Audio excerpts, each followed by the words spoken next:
கிறிஸ்துவுக்குள் பிரியமானவர்களே, இந்த நாளுக்கான தியான வசனம் யோவான் எழுதின சுவிசேஷம் 4வது அதிகாரம் 40வது வசனம். John chapter 4 verse 40. சமாரியர் அவரிடத்தில் வந்து தங்களிடத்தில் தங்க வேண்டும் என்று அவரை வேண்டிக் கொண்டார்கள். அவர் 2 நாள் அங்கே தங்கினார். இந்த ஒரு வசனம் எனக்கு ரொம்ப ஒரு ஆச்சரியமான வசனம். என்னுடைய வாழ்க்கையிலையும் சரி, என்னுடைய இதுலேயும் சரி. அதாவது ஆண்டவராகிய இயேசு கிறிஸ்து மனுஷனாக பூமியில் ஊழியம் செஞ்சதே மூணு வருஷமும் ஒரு கால் வருஷமும் 3.25 வருஷம். அதில் ஆண்டவருடைய பிறப்பை குறித்து, ஆண்டவருடைய இறப்பை குறித்து அநேக தீர்க்க தரிசனங்கள் ஆயிரக்கணக்கான வருஷங்களுக்கு முன்பாக சொல்லப்பட்டது. தானியேல் புஸ்தகத்தில் ஆண்டவராகிய இயேசு கிறிஸ்து எந்த நாள் வந்து கழுதையில் ஏறி பவனி வரப்போகிறார் என்கிற காரியம் நாள் சுத்தமாக தெளிவாக தீர்க்க தரிசனமாய் குறிக்கப்பட்டது. நீங்கள் பார்த்தீங்கன்னா சுவிசேஷத்தில் நூல்களில் வாசிக்கும்போது ஒவ்வொரு காரியமும் நடைபெறும்போது அதில் சொல்லக்கூடியது தீர்க்க தரிசனம் நிறைவேறத்தக்கதாக இப்படி நடைபெற்றது, வேத வாக்கியங்கள் நிறைவேறத்தக்கதாக இப்படி நடைபெற்றது என்று சொல்லக்கூடிய காரியங்களை நம்ம நிறையா பார்க்குறோம். இது யோவான் 19வது அதிகாரத்தில் சில வசனங்கள் வாசிக்கிறேன் பாருங்களேன். யோவான் 19 24வது வசனம். அவர்கள் இதை நாம் கிழியாமல் யாருக்கு வருமோ என்று இதை குறித்து சீட்டு போடுவோம் என்று ஒருவருடைய ஒருவர் பேசிக்கொண்டார்கள். என் வஸ்திரங்களை தங்களுக்குள்ளே பங்கிட்டு என் உடையின் மேல் சீட்டு போட்டார்கள் என்கிற வேத வாக்கியம் நிறைவேறத்தக்கதாக போர் செய்வர்கள் இப்படி செய்தார்கள். அடுத்து 28வது வசனம் பாருங்க.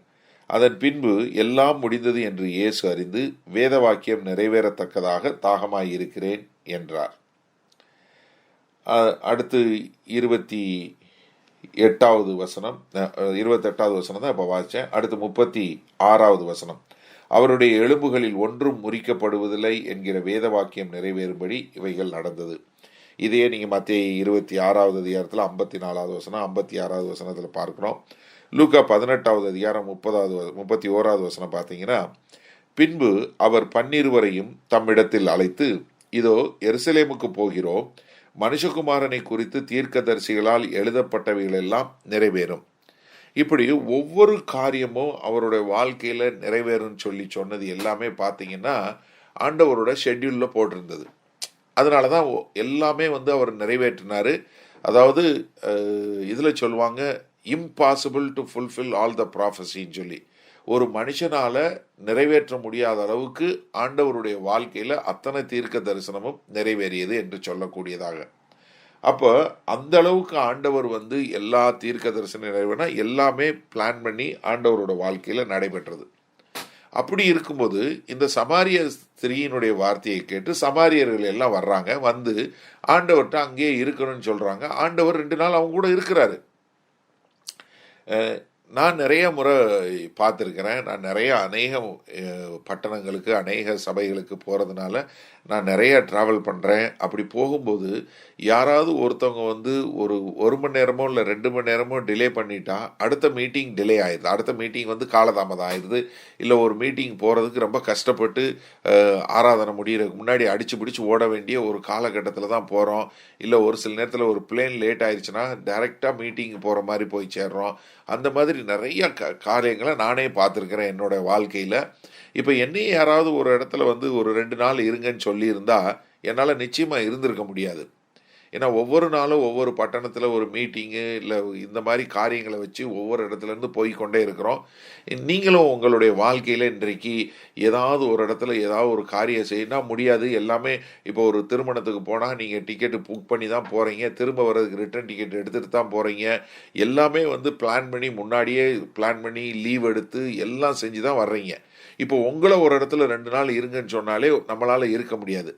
ஆனால் இந்த உலகத்தின் பாவத்தை சுமந்து தீர்க்கிற தேவ ஆட்டுக்குட்டி, இந்த உலகத்தை ரட்சிக்க வந்த ரட்சகர் எல்லா வேலையும் விட்டுட்டு கொஞ்சம் விசுவாசமாக மக்கள் எங்க கூட இருக்கணும்னு சொல்லும்போது அந்த விசுவாசத்தை மீறி அவரால் வெளியே போக முடியல.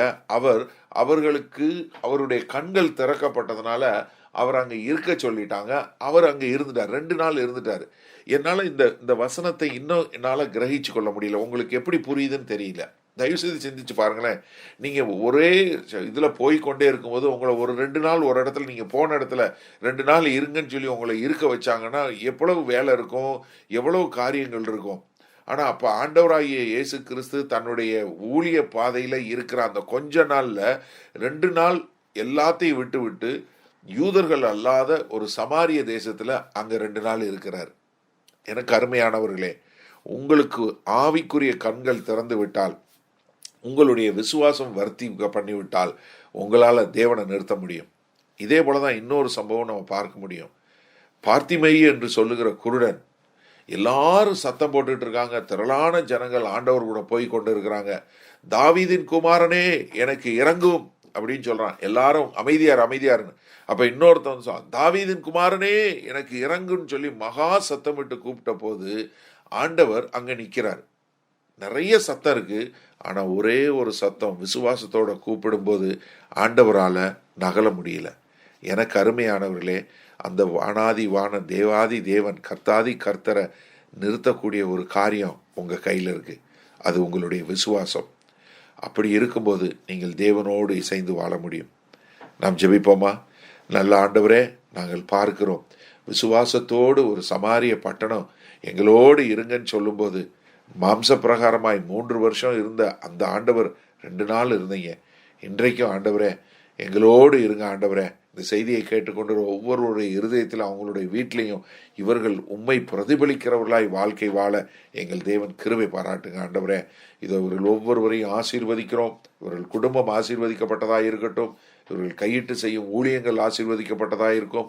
இவர்கள் செய்வதெல்லாம் ஆண்டவரே உமக்கு உகந்ததாயும் உம்முடைய நாமத்தை மகிமை பாராட்டுவதாய் இருக்கட்டும் என்று இன்பநாதர் இயேசு கிறிஸ்துவின் இனிய நாமத்தினால் ஆசீர்வதிக்கிறோம். ஜீவனுள்ள வல்ல பிதாவே, ஆமேன். கர்த்தர் உங்களை ஆசீர்வதிப்பாராக. நாளை சந்திப்போம்.